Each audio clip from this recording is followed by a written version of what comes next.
What happens if the market crashes the year that you retire and you've been counting on that money to live on? It's not a hypothetical. This is a real scenario that can affect thousands of retirees, especially those who don't have a plan.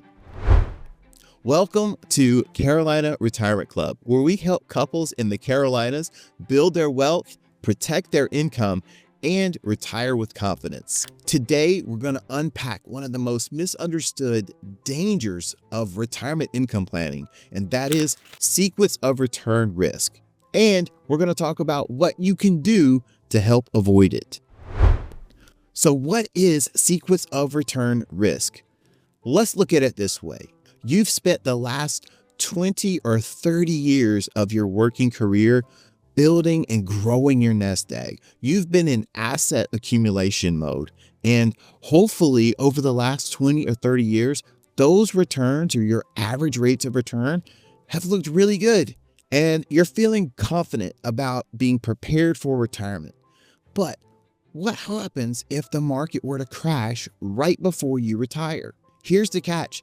Those average rates of return don't matter nearly as much once you start withdrawing from a portfolio. If the market were to drop right before you retire or right before you begin taking withdrawals from your portfolio, well, you may be forced to sell more assets than you had planned so that you can still meet your income needs. After all, once you've sold those assets are gone. Meaning there's less assets or less shares of stock or funds in your portfolio that can recover. This could create a downward spiral. Here is why sequence of returns can be such a silent killer for retirement portfolios. One, this could happen early in your retirement. Right out of the gate, we have a negative or downside market event that immediately impacts the size of your assets.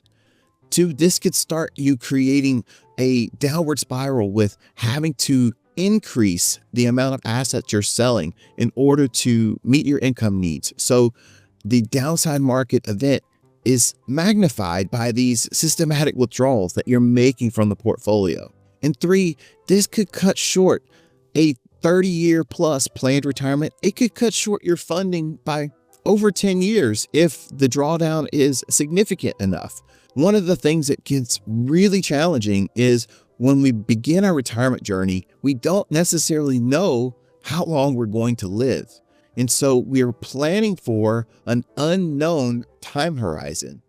When we get hit right out of the gate with a downside market event and our portfolio assets are forced to shrink, that creates real stress on the portfolio because we still don't know the timeline that we're actually trying to fund, but we're now trying to fund it with less assets. You could have been doing everything right. You could have good diversification, an appropriate asset allocation, but the wrong type of market event or a significant downside event could still force you into a pattern where you may risk running out of money. The truth is that when you retire, or the timing of your returns when you retire, can even have a greater impact than how you're invested.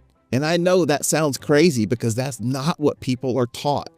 We're taught that asset allocation matters and that growing and accumulating wealth is what matters the most. But actually, the math in retirement is very different. Let's look at an example. We've got two people with the same level of assets who experience two very different outcomes. We've got two retirees. Both have $1 million in their portfolio. We're also going to assume they both need $50,000 per year or a 5% withdrawal rate. And we're going to assume that each of these retirees gets a 6% average rate of return. However, there's going to be a key difference. One of these retirees is going to have good early returns, and one of these retirees is going to have bad early returns. So the average return is going to be exactly the same, but it's the order of returns that is going to be different. And what you'll find out is the person who has the early good returns does fine.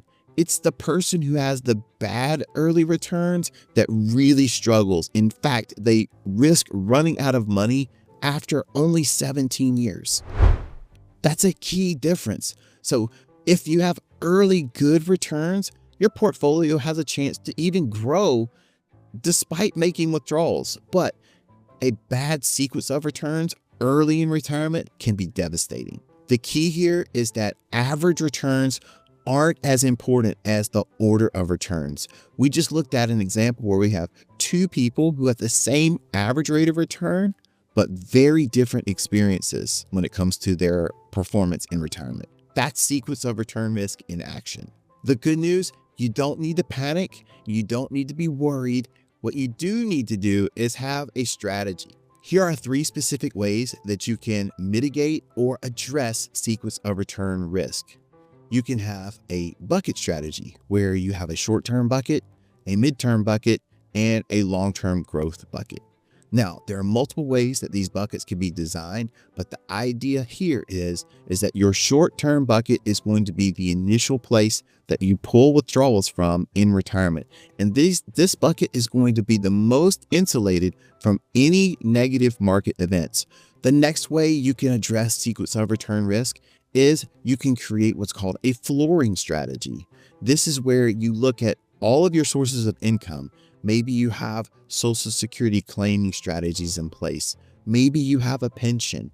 If you don't have a pension, maybe you consider looking at buying an annuity or using some type of insurance contract that could create a layer of contractually guaranteed income so that you know no matter what, you've locked in a certain level of consumption. This is called flooring. So if you know that your Social Security income is going to lead up to a certain amount of income, and then you add a couple of layers on top of it, you now know that essentially, no matter what's happening with markets, you have locked in a level of consumption or a consumption floor that can help protect you against early negative market events. A third way that you can address this sequence of return risk is by having an ample cash reserve. I don't know what the right amount for you would be because each and every person or household is going to be different with the level of consumption they want to have in retirement. But a good rule of thumb is to have roughly 2, maybe even 3 years worth of income set aside in a cash reserve or a war chest. Now, this may not be the most efficient use of funds, but it is a strategy. And what you'll do is, if you're pulling money from a portfolio and the market starts to decline and you're worried about this sequence of return risk hindering your portfolio recovery, what you can do is you can switch over and you can use this war chest or use this cash reserve to give you a buffer in hopes that you can weather the storm and allow your portfolio to recover. Each of these strategies is different. And the most important thing is that you consider how these strategies work and which one could be the right strategy for you.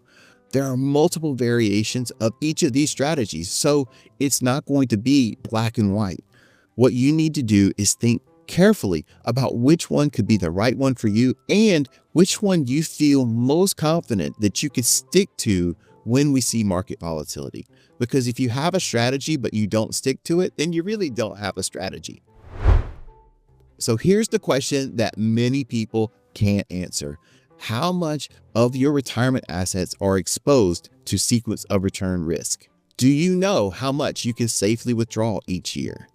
Are you able to weather a market downturn that could last 2 to 3 years? Have you modeled a 2008 style downturn and seen the impact that would have on your portfolio? If the answer to any of these questions is I don't know or I'm not sure, well, you're not alone. I'm Michael from Carolina Retirement Club, and we help couples in the Carolinas retire with confidence, not guesswork. Tap the link below to see if we're a good fit for you. Let's make sure that sequence of return risk doesn't sneak up on your future.